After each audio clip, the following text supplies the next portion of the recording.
मराठी भाषा गौरव दिनाच्या निमित्ताने मंचावर उपस्थित राज्याचे उपमुख्यमंत्री माननीय एकनाथराव शिंदेजी, सुनेत्राताई पवार, सभापती राम शिंदेजी, अध्यक्ष राहुल नार्वेकरजी, उपसभापती नीलमताई गोरे, उपाध्यक्ष श्री अण्णा बनसोडे, मंत्रिमंडळातील आपले सहकारी चंद्रकांत दादा पाटील, आशिषजी शेलार, आशुतोष काळे, मराठी भाषा समितीचे प्रमुख जितेंद्र भोळे, मंचावरील सर्व मान्यवर ज्यांनी अतिशय सुंदर असा कार्यक्रम आपल्या समोर सादर केला आणि आपल्या सर्वांना विनोदाच्या गावाला ज्यांनी नेलं, ती सर्व कलावंत मंडळी आणि उपस्थित सर्व विधिमंडळातील सहकारी भगिनी आणि बंधूंनो, सर्वप्रथम आपल्या सर्वांना मराठी भाषा गौरव दिनाच्या मी खूप खूप शुभेच्छा देतो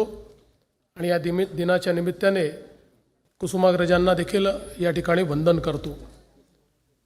आपल्याला कल्पना आहे की 12 वाजता सभागृह सुरू करायचं आहे, 11:50 झाले आहेत आणि इथनं सभागृहाची वेळ काही अध्यक्षांना वाढवता येणार नाही।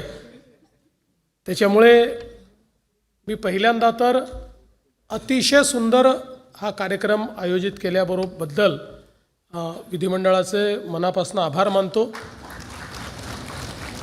आणि मराठीच्या विविध छटा या आपल्याला विनोदाच्या माध्यमातून दाखवण्याचा हा जो कार्यक्रम या ठिकाणी झाला, ज्यामध्ये उत्तम गाणी झाली, सुंदर असं अभिवाचन झालं, त्याच्यामध्ये कविता आपल्याला ऐकायला मिळाल्या आणि मला असं वाटतं की ज्याला इंग्रजीत आयसिंग ऑन द केक म्हणतात, ते श्री मिलिंद जोशी यांनी शेवटी आपल्याला आचार्य अत्रे आणि पु ल देशपांडे या दोघांच्या व्यक्तिमत्वावर अतिशय सुंदर अशा प्रकारचं एक वक्तव्य या ठिकाणी केलं।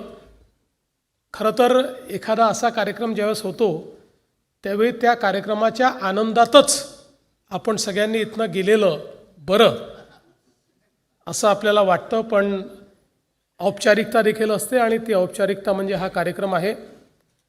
खरं तर आपलं विधानमंडळ हे देखील एक प्रकारे अनेक विनोद आणि विनोदाला जन्म देणारं असतं आणि मी तर अनेक वेळा असं म्हणतो की समजा आपलं संपूर्ण राजकीय क्षेत्र आणि त्या क्षेत्रात घडणाऱ्या ज्या घटना आहेत, त्या क्षेत्रात घडणारे विनोद आहेत, हे जर आपण मायनस करून टाकले तर कदाचित मराठी नाटकं, मराठी चित्रपट यांच्या कथानकामध्ये 50% घट येईल। इतका मसाला आपण सगळे मिळून या सगळ्या साहित्यिकांना देत असतो, त्यामुळे साहित्याची निर्मिती आपण देखील करत असतो आणि आपल्याला कल्पना आहे की पूर्वीच्या काळामध्ये जेव्हा विधानमंडळातही आपण बघायचो की जी काही भाषणं व्हायची त्या भाषणांमध्ये विनोद, कोट्या, व्यंग असे अनेक अंग आणि अनेक छटा आपल्याला पाहायला मिळायच्या।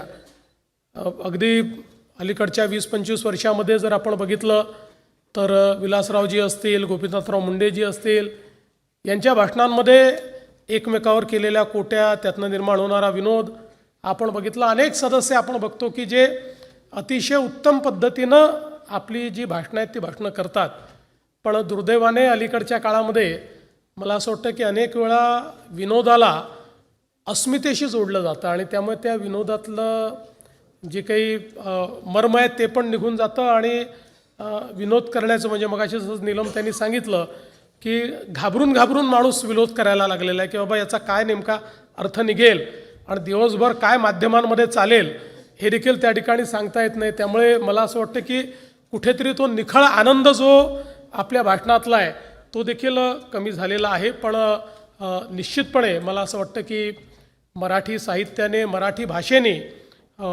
इतकं मोठं आपल्याला या ठिकाणी सगळं साहित्य दिलेलं आहे, हा विचार दिलेला आहे आणि आपण जर इतिहास देखील बघितला तर मराठीच्या संदर्भात खऱ्या अर्थानं छत्रपती शिवरायांनी आपल्याला स्वभाषेचा अभिमान शिकवला आणि ज्यावेळी छत्रपती शिवरायांनी राज्यकारभार चालवला त्यावेळी आपली मराठी भाषा ही शुद्ध झाली पाहिजे याकरता त्यांनी शब्दकोश तयार केला आणि विशेषतः त्या काळात प्रशासन चालवण्याकरता जी मराठी भाषा होती त्या मराठी भाषेवर फारशीचं, अरबीचं आणि वेगवेगळ्या भाषांचं एक आक्रमण होतं आणि त्यामुळे अशी प्रदूषित झालेली मराठी भाषा ही पूर्णपणे शुद्ध करून त्या संदर्भात एक कोश निर्माण करून आणि छत्रपती शिवरायांनी प्रमाण भाषा काय आहे हे आपल्याला सांगितलं. त्यामुळे भाषेचा जो आपला अभिमान आहे हा अभिमान छत्रपती शिवरायांपासून त्या ठिकाणी सुरू होतो आणि भाषेची आपली जी यात्रा आहे ती यात्रा अर्थातच कुठेतरी ज्ञानोबा तुकोबांच्या या सगळ्या प्रवासातनं आपल्याला पाहायला मिळते. आणि मला असं वाटतं की अगदी सुरुवातीच्या काळामध्ये लीळाचरित्र असेल किंवा वेगवेगळ्या प्रकारची जी काही वाङ्मय लिहिली गेली की ज्यांना आपण आद्य ग्रंथ म्हणून या ठिकाणी संबोधितो त्यातनं मराठी आपली किती अभिजात आहे हे आपल्याला पाहायला मिळतं. खरं म्हणजे या गोष्टीचा देखील आपल्या सर्वांनाच आनंद आहे की आपण तर मराठीला अभिजात आहे हे मानतच होतो, पण त्याला राजाश्रय मिळण्याची आवश्यकता होती. माननीय मोदीजींनी मराठीला राजश्रय देत त्याला अभिजात भाषेचा दर्जा दिला आणि म्हणून आपल्या सर्वांकरता ही अभिमानाची गोष्ट आहे. खरं म्हणजे कविश्रेष्ठ कुसुमाग्रजांनी म्हटलं, माझ्या मराठी मातीचा लावा ललाटास टिळा, तिच्या संगाने जगल्या दऱ्याखोऱ्यातील शिळा. अशा पद्धतीची आपली ही मराठी भाषा आणि मला असं वाटतं की या भाषेची श्रीमंती आजही अगदी तासभराच्या कार्यक्रमामध्ये आपल्याला पाहायला मिळाली. खरं म्हणजे सगळ्यांनीच या ठिकाणी सांगितलं की आपली ही भाषा महाराष्ट्रातल्या दर 5-7 किलोमीटरवर कशी बदलते आणि माझ्यासारखा विदर्भातला माणूस मुंबईला आल्यानंतर सुरुवातीच्या काळामध्ये फार आम्हाला अडचणी होत्या, कारण शब्दाला काबे साल्या असं अतिशय सांस्कृतिक मराठी मी बोलायचो. पण इथे आल्यानंतर माझ्या असं लक्षात आलं की ही संस्कृती मुंबईला काही पटण्यासारखी नाही आहे आणि पुण्यात तर मला त्या ठिकाणी बहिष्कृतच केलं जाईल. त्यामुळे मी आपलं हळूहळू थोडंसं स्वतःला म्हणजे चांगलं मराठी कसं बोलता येईल याच्याकडे मी नेलं. पण प्रत्येक भागातल्या मराठीचा आपला एक गोडवा आहे, तो गोडवा आपल्याला कायमच ठेवायचा आहे. आणि त्याचसोबत सगळ्यात महत्त्वाचं आहे की आज आपण सगळे लोक मराठीचा या ठिकाणी गौरव करतो आहोत, तर या गौरवाच्या निमित्ताने आपली भाषा ही जास्तीत जास्त लोकांपर्यंत पोचली पाहिजे आणि त्यातलं जे अभिजात साहित्य आहे ते जास्तीत जास्त लोकांपर्यंत पोचलं पाहिजे. यातल्या ज्या लोककला आहेत, कारण भाषा ही केवळ अभिजात साहित्याने जिवंत राहते असं नाही, तर ती लोकभाषेमुळे लोककलेमुळे त्या ठिकाणी जिवंत असते. त्यामुळे या लोककला आपल्याला आपलं लोकसाहित्य, आपलं लोकनाट्य, आपली लोकगीतं ही सगळी कशी आपल्याला जिवंत ठेवता येतील, ती कशी आपल्या पुढच्या पिढीपर्यंत आपल्याला नेता येईल हे आपल्याला बघावं लागेल. मगाची विंचू चावला आपण बघितलं.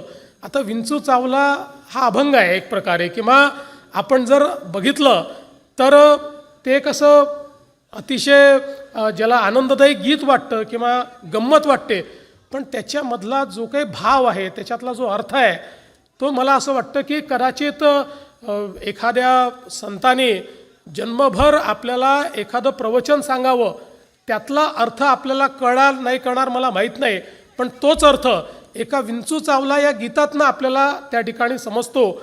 आणि मनुष्याने कशा प्रकारे जगलं पाहिजे किंवा कुठल्या गोष्टींपासून दूर राहिलं पाहिजे हे सांगण्याचं काम विंचू चावलासारखं एक गीत या ठिकाणी करतं.